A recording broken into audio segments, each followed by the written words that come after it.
बहियो बड़े अचेत रे। ये दुख की सागर किसको कहा गया? संसार। बहियो बड़े अचेत रे, उसमें बहते गए। और कैसे बह रहे हैं? अचेत अवस्था।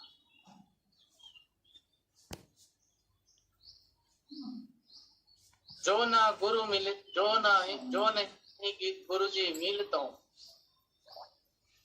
पावत तो नहीं। अगर गुरु जी नहीं मिलते तो मैं किनारे पे नहीं आ सकता। अर्थात गुरु जी तैरना सिखा। क्या सिखाते हैं? तैरना। और शिष्य उस संसार सागर में जो बहा जा रहा है अचेती अवस्था में, उससे तैर करके बाहर किनारे पे आए।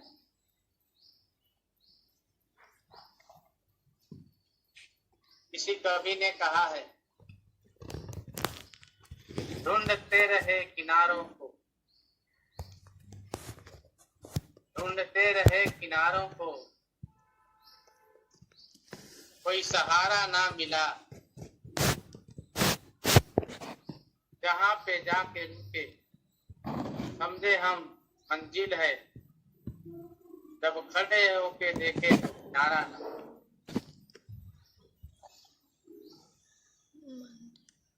ठीक वैसे ही इस जगत में है। आदमी बहता हुआ कहीं छोटी जगह को पकड़ लेता है और आंख बंद करके रात देता है अपने किनारे। लेकिन जैसे ही खड़ा होता है उस किनारे देखता है किनारा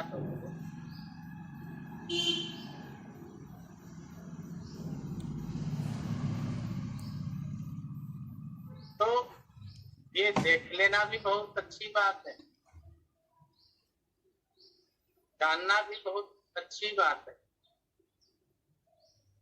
तो चेतन अर्थात जागृत। आंधी आ गई आश्रम चारों तरफ।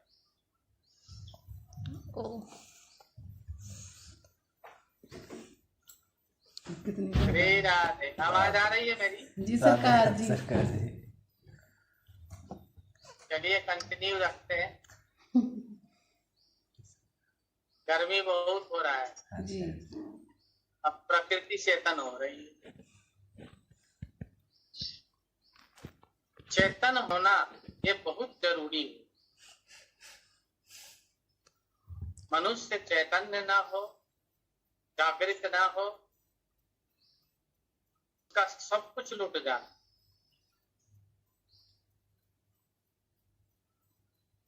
किसी संत ने कहा है, जन्म जन्म से सोया मैं, जन्म जन्म से सोया मैं, सद्गुरु देव सदा जन्म जन्म। भोग विलास वस्तु में वो तो दुख होता है, किसी के पास ज्यादा है, किसी के पास कम है, किसी के पास नहीं है। कभी मन चाहा मिल गया, कभी नहीं मिला। ये दुख तो छोड़ेगा नहीं, आप किसी को नहीं छोड़ता है। लेकिन उसके साथ देखना यह है कि आपका भजन और सुमिरन चल रहा है।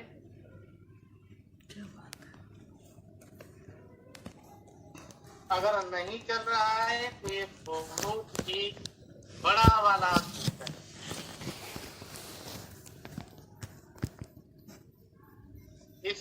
इस दुख से आपको कोई बचाएगा। ये दुख आपको लेके डूब जाए।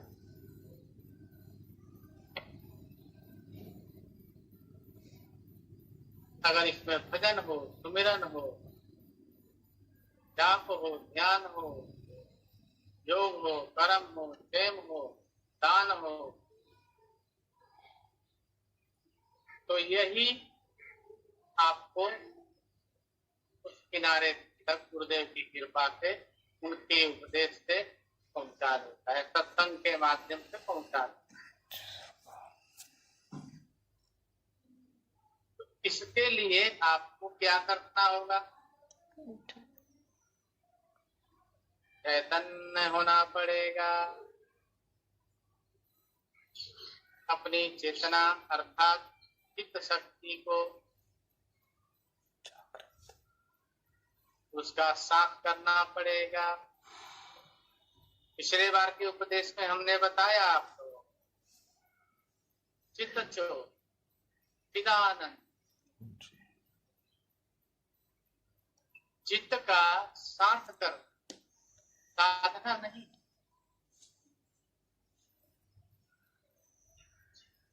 क्योंकि बहुत सी चीजें होती हैं जो साधने में नहीं आती।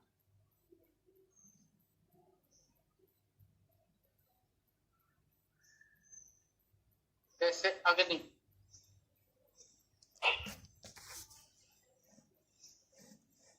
वायु, जल, कहावत है राजा, राजा जोगी अग्नि जल, इनके उल्टी रीति। तो इनको साधा नहीं जा सकता। हाँ, इनसे मैत्री किया जाए।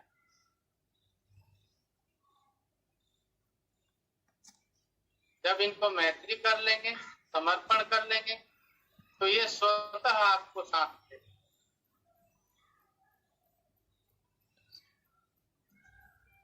थक जाए, क्योंकि वो तो स्वयं में चैतन्य। अब जलते हुए आग में अगर आप घास फूस लकड़ी डालेंगे सूखा हुआ, तो और तेज हो जाए।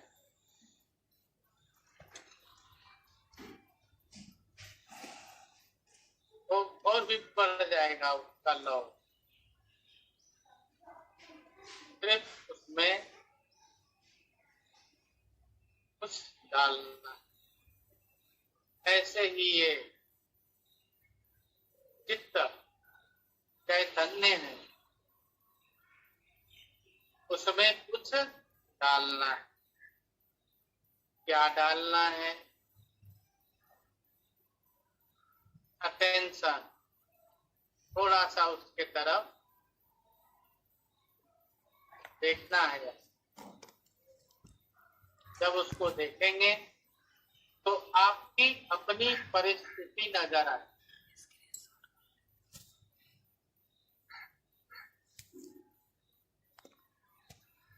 कि मैं कौन हूं, मैं कहाँ हूं और क्या कर रहा हूं।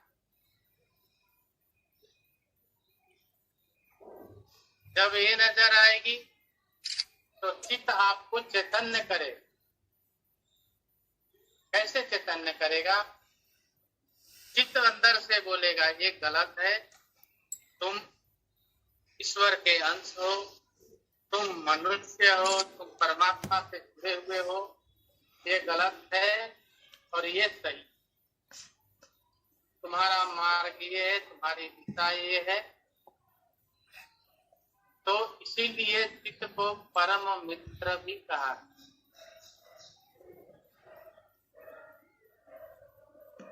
जब आप उस चित्त से जुड़ेंगे तो आपका अपना लेवल, जिसको कहते हैं ना, तुम्हारी क्या औकात है, लेवल है, या तुम्हारी क्या, तो वो सब चीजें आपको वहां पे अनुभव होगा चित्त से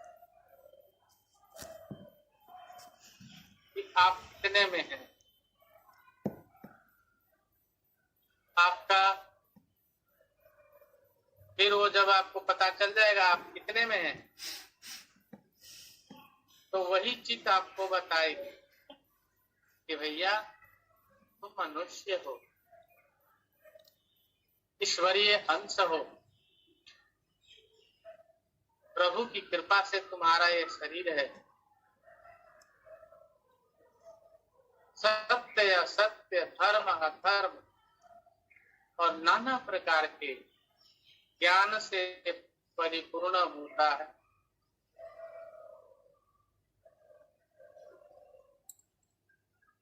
क्योंकि मृत्यु के बाद भी आत्मा के साथ इनका संयोग रहता है। कहते हैं ना, आत्मा जीव आत्मा ये निकल के जाता है, मन नहीं जाता,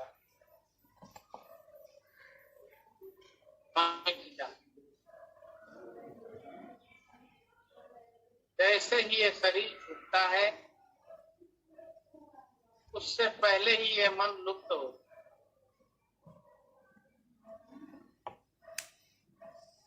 बुद्धि है वो कराहती रहती है,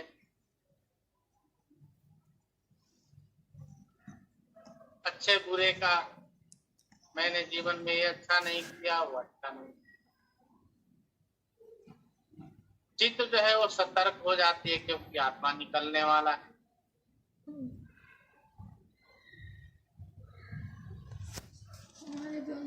और जीव शरीर के अंदर से प्राण